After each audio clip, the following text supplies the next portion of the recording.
Vamos a meternos de lleno en una de las situaciones más críticas y que requieren una acción más rápida en la medicina de urgencias, la cetoacidosis diabética.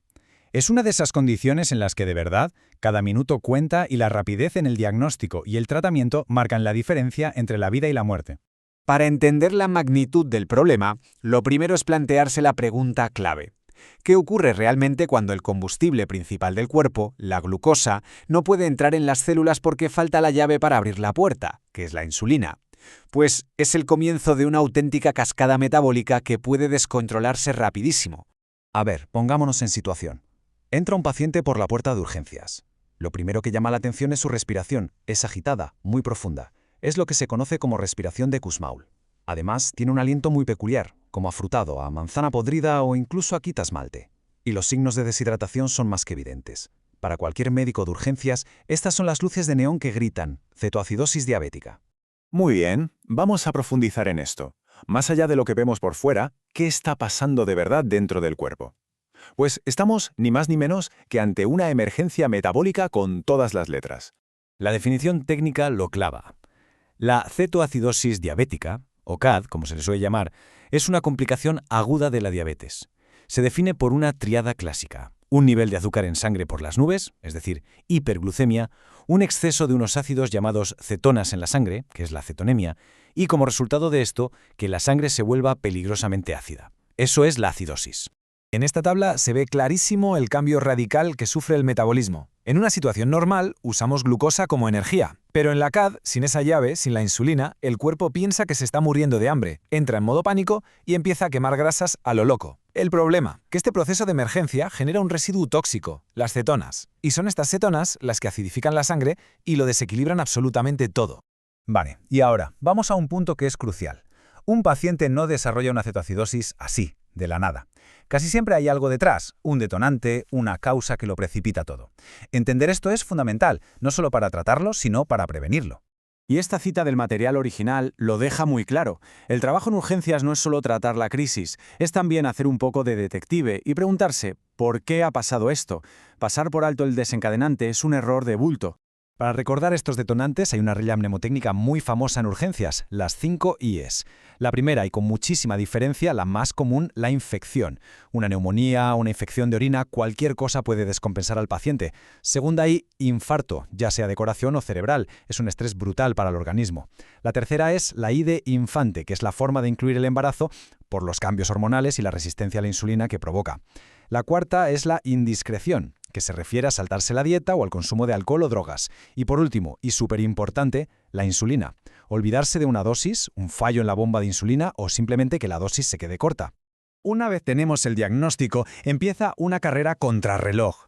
Los primerísimos pasos se centran en dos pilares que son básicos: rehidratar al paciente y empezar a corregir el caos que hay con los electrolitos. Y esto es algo muy llamativo por la urgencia que implica. No se espera a tener la analítica completa. En cuanto se ve una glucosa altísima en el glucómetro y la clínica cuadra, se empieza ya a meter líquidos por vía intravenosa. Es el primer paso y posiblemente el más importante. Y ojo, no estamos hablando de poner un poquito de suero. Un paciente con CAD está increíblemente deshidratado. El azúcar tan alto hace que el riñón intente eliminarlo arrastrando enormes cantidades de agua. Se pueden llegar a necesitar entre 4 y 6 litros de fluidos para reponer todo lo perdido. Y de paso, ayudar a bajar las hormonas del estrés, que lo único que hacen es empeorar la resistencia a la insulina. Pero, ¿qué tipo de fluido se utiliza? Pues lo tradicional era usar suero salino normal. El problema es que este suero, por su composición, puede provocar otro tipo de acidosis. Por eso, las guías más modernas y los autores de las fuentes consultadas prefieren los cristaloides equilibrados, como el Ringer lactato. Estos evitan ese problema y, de hecho, hay estudios que sugieran que pueden ayudar a resolver la cetoacidosis un poco más rápido. Vale, hemos empezado con los fluidos. Vamos ahora con el segundo pilar, los electrolitos. Y aquí hay uno que nos quita el sueño por encima de todos los demás. ¿Por qué es tan importante vigilar el potasio? Aquí nos encontramos con una de las grandes trampas de la CAD. La primera analítica que llega puede mostrar un potasio normal o incluso alto. Esto pasa porque la acidosis hace que el potasio salga de las células a la sangre. Pero es un espejismo. La realidad es que el cuerpo ha perdido muchísimo potasio por la orina y tiene un déficit brutal. Este es el número clave, la cifra mágica, el umbral de seguridad. El nivel de potasio en sangre tiene que estar por encima de 3,3 miliequivalentes por litro, y la razón es de vida o muerte. La insulina, que es el tratamiento que va a parar la producción de cetonas, tiene un efecto secundario. Vuelve a meter el potasio de la sangre dentro de las células. Si empezamos a poner insulina con el potasio ya abajo, podemos provocar una bajada tremenda, una hipopotasemia severa, y eso puede desencadenar arritmias cardíacas letales y un colapso cardiovascular. Es una de las reglas de oro en el manejo de la CAD. Y en esta tabla queda todo meridianamente claro. Es el protocolo de actuación.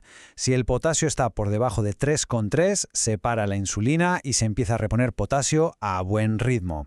A medida que el nivel va subiendo, se va ajustando la cantidad. Es un manejo muy dinámico que requiere estar encima y monitorizarlo constantemente.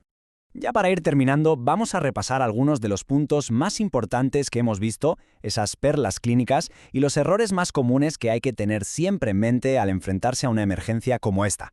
Vamos a fijarnos bien en estos puntos. Una perla, un sodio que parece normal o incluso alto, con un azúcar altísimo, es una señal de alarma de deshidratación extrema. Otra perla, un potasio bajo al principio, como ya dijimos, significa que el déficit corporal total es gravísimo. Por el lado de los errores, el más típico es centrarse solo en corregir los números y olvidarse de buscar y tratar la causa que lo ha provocado todo. Y un apunte final muy importante. No todas las cetoacidosis vienen con glucemias estratosféricas. Hay que tener en mente la cetoacidosis euglucémica, una trampa diagnóstica que puede aparecer en pacientes que toman ciertos fármacos para la diabetes. Y cerramos con esta frase que es muy contundente. A pesar de todos los avances en medicina, la cetoacidosis diabética no es algo del pasado. Sigue siendo una complicación frecuente, muy grave y que, sí, todavía puede matar. Por eso es tan importante entenderla bien. Y esto nos lleva a la reflexión final.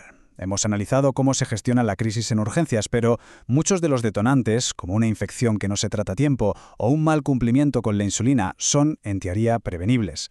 Así que la pregunta que queda en el aire es, ¿cómo podemos pasar de simplemente reaccionar ante la crisis a prevenirla, a evitar que estos pacientes lleguen a esta situación tan límite?